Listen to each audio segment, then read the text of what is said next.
Bienvenidos a Huellas a la Tierra. Hoy nos sumergimos en un periodo que a mí me parece, particularmente cautivante, los primeros años del ministerio de Jesús. Ajá. Un punto de partida crucial para entender, el impacto que tuvo. Claro. Para esta inmersión tenemos extractos de un texto que se centran justo en esta etapa, cubriendo Judea, Samaria y Galilea. Amplio territorio. Vastísimo. Lo que hace este periodo tan interesante es que solo el apóstol Juan lo documentó. Ah, sí. Entonces tenemos una perspectiva única, ¿no? Es verdad. Vemos cómo Jesús comienza a ganar seguidores, a realizar milagros, incluso actuando en cierto modo como un Nehemías de su tiempo. Me encanta esa comparación con Nehemías. Ambos defendiendo la santidad del templo, confrontando a quienes lo usaban para fines, inapropiados. Pero antes de que nos metamos en eso, háblame más de sus primeros seguidores. ¿Cómo conecta Jesús con la gente común en esta etapa? Sus enseñanzas resonaban con ellos de una manera que no habían experimentado antes. Era un mensaje fresco, directo. Que llegaba a corazón.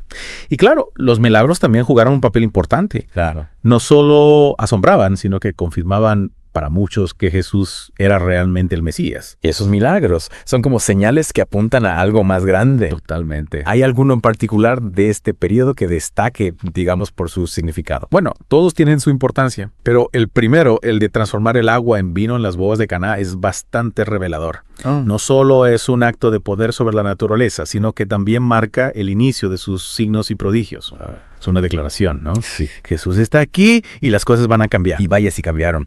Pero antes de adentrarnos en más milagros, me intriga algo que mencionaste antes. Jesús como un nuevo Nehemías. ¿Puedes desarrollar esa idea? Claro. ¿Qué paralelismos ves entre ambos? Piensa en Nehemías, lideró la reconstrucción de los muros de Jerusalén, un símbolo de la restauración del pueblo de Dios. Jesús, en cambio, busca restaurar la fe, la relación con Dios, que se había, desvirtuado. Ambos enfrentan oposición, definen la ley de Dios. Sí. Es una comparación fascinante, ¿no crees? Totalmente.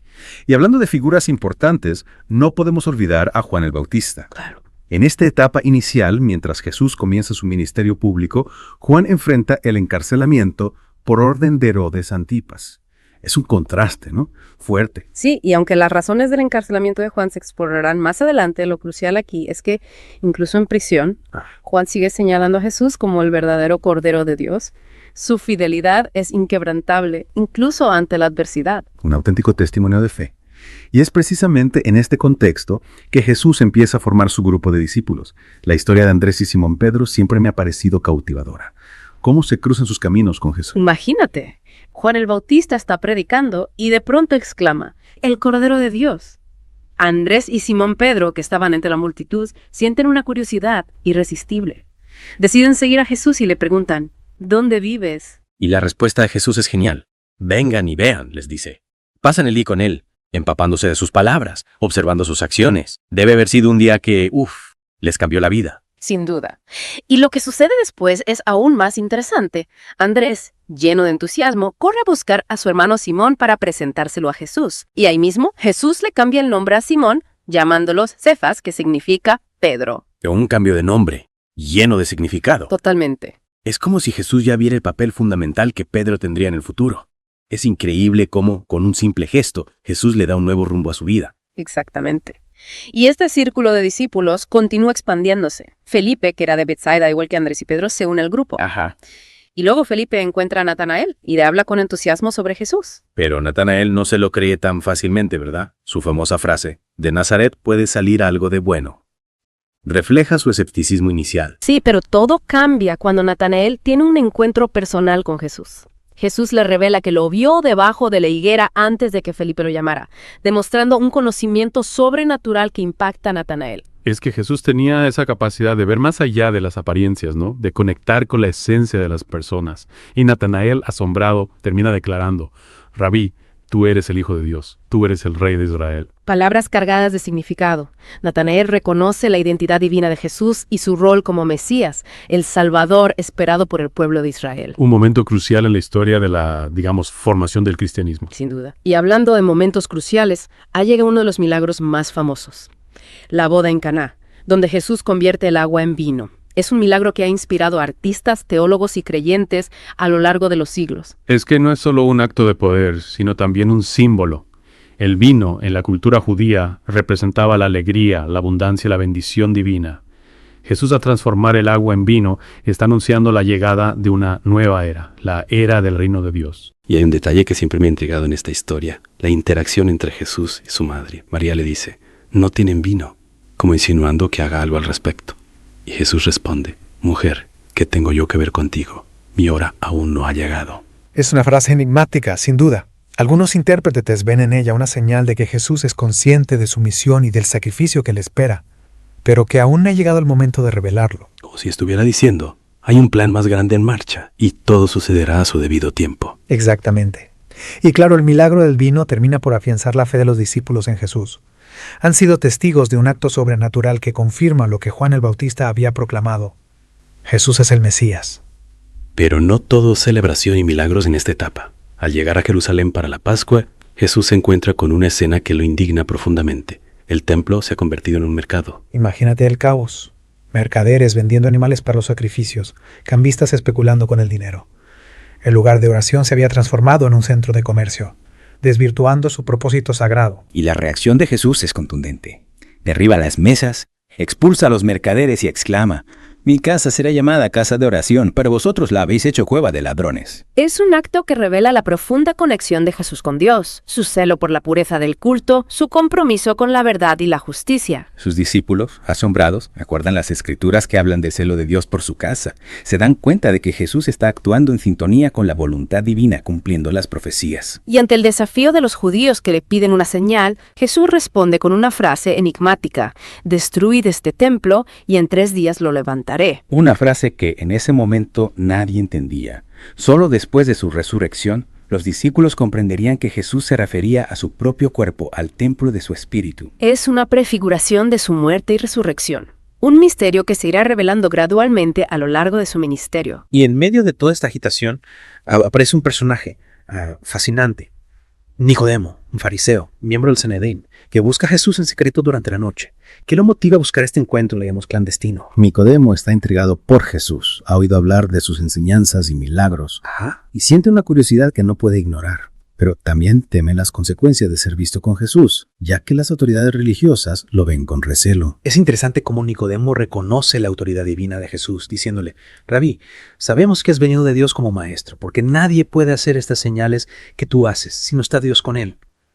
Pero a la vez, Nicodemo se muestra confundido por la enseñanza del nuevo nacimiento. No comprende cómo alguien puede nacer de nuevo. Y Jesús le explica que este nuevo nacimiento no se trata de un acto físico, sino de una transformación espiritual, una renovación interior que se produce a través del agua y del espíritu. Es una enseñanza que revoluciona la forma de entender la fe.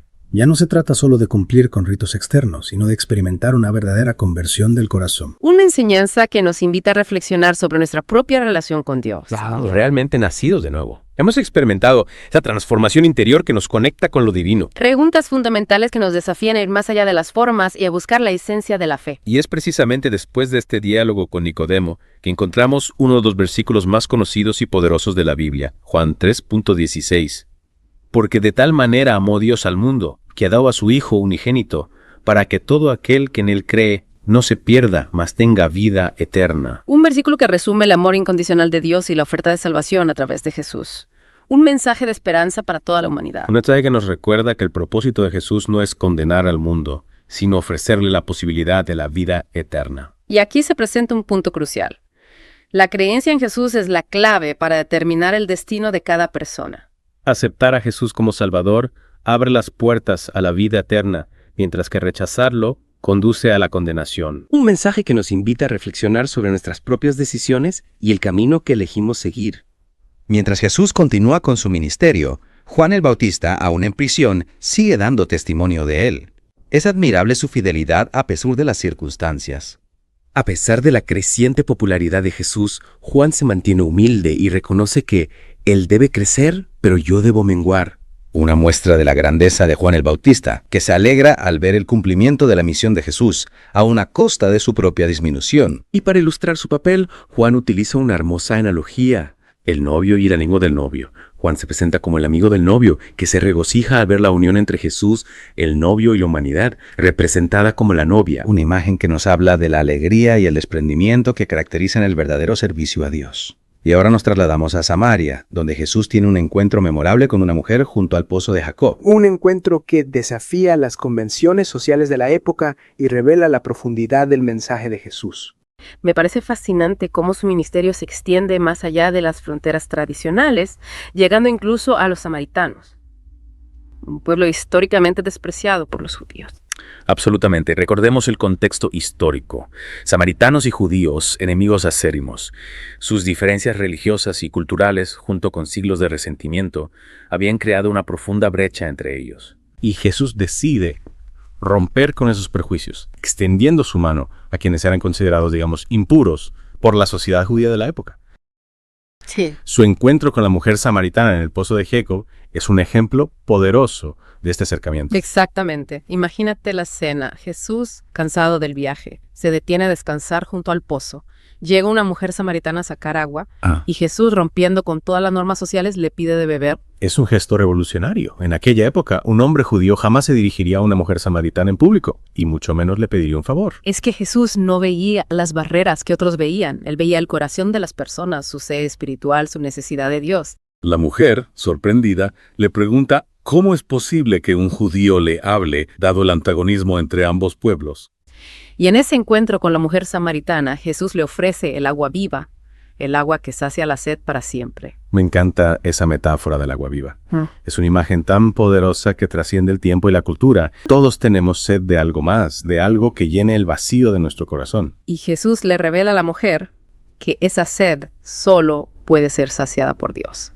Le habla de la adoración verdadera. La mujer, intrigada, quiere saber más sobre esta agua que puede saciar la sed para siempre. Una sed que representa el anhelo profundo del ser humano por algo que llene el vacío de su corazón. Y en un diálogo revelador, Jesús demuestra un conocimiento profundo de la vida de la mujer, dejándola atónita. Una muestra de la capacidad de Jesús para ver el corazón de las personas y conocer sus secretos más profundos. Este encuentro no solo transforma la vida de la mujer, sino que también marca un punto de inflexión en el mensaje de Jesús. Jesús revela que la adoración verdadera ya no se limita a lugares físicos, sino que se realiza en espíritu y en verdad. Una enseñanza que trasciende las formas y se centra en la esencia de la relación con Dios. Es una enseñanza que nos libera de los formalismos y nos invita a conectar con Dios de una manera más profunda y personal.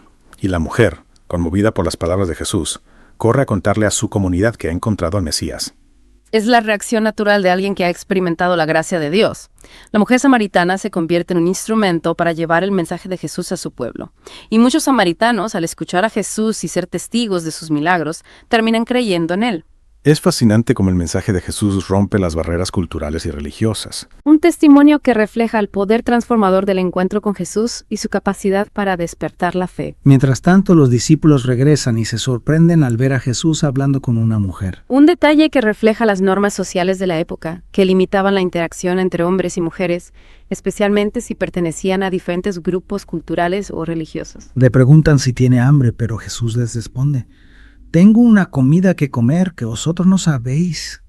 Una frase que apunta a la satisfacción que Jesús encuentra en cumplir la voluntad de Dios. Para Jesús el verdadero alimento no es material, sino espiritual.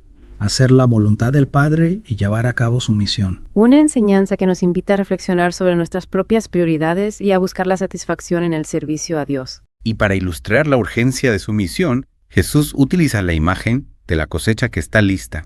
La cosecha representa las almas que están listas para ser recogidas para el reino de Dios. Los discípulos son enviados a participar en esta labor, entrando en el trabajo que otros han iniciado antes. Una imagen que nos habla de la continuidad del plan de Dios a lo largo de la historia. Y el testimonio de la mujer samaritana da frutos. Muchos de sus vecinos creen en Jesús. La experiencia personal y el testimonio auténtico son poderosos instrumentos para transmitir la fe. Los samaritanos, tras escuchar a Jesús, lo reconocen como el Salvador del mundo. Una declaración que confirma la universalidad del mensaje de Jesús, que trasciende las barreras culturales y religiosas. Tras su paso por Samaria, Jesús regresa a Galilea, donde es recibido por quienes presenciaron sus milagros en Jerusalén. La fama de Jesús se extiende, atrayendo a multitudes que buscan sanidad y liberación. Pero allí no lo reciben con los brazos abiertos, ¿verdad? No, exactamente. Jesús se encuentra con la resistencia de sus propios compatriotas, quienes lo conocen desde niño y les cuesta creer que sea el Mesías.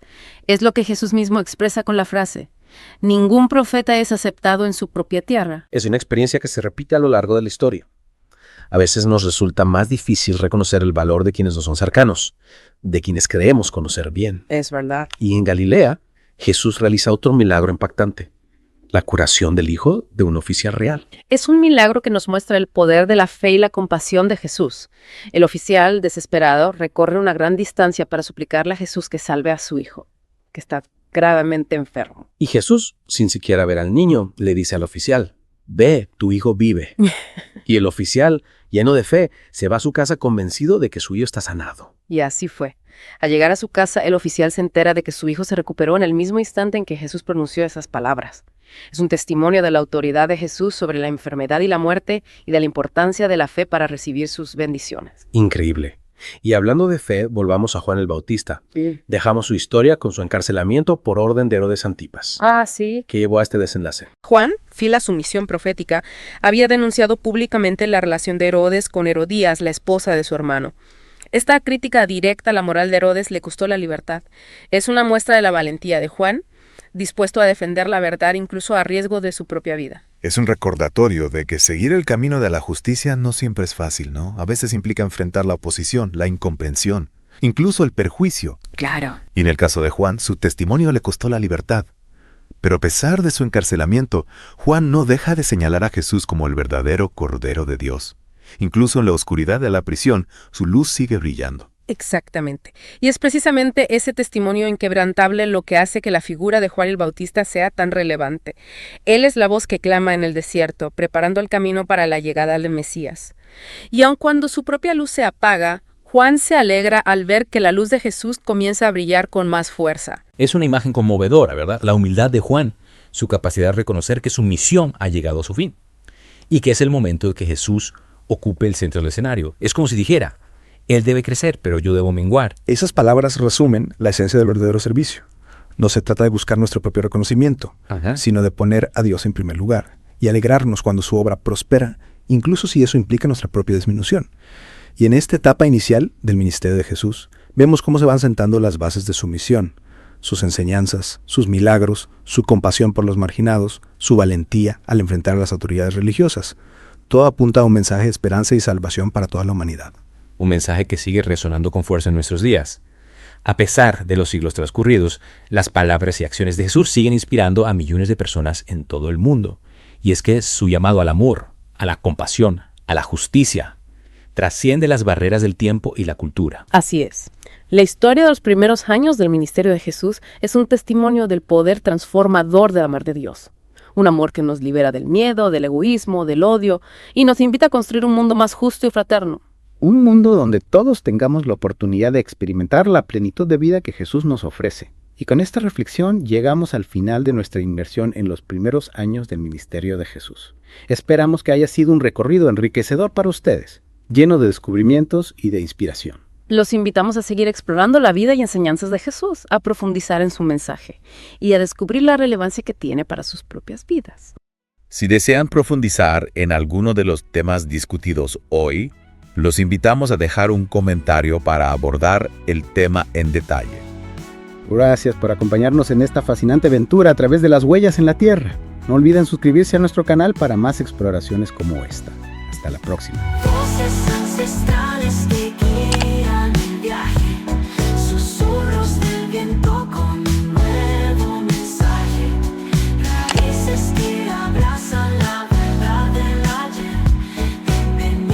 Todos a este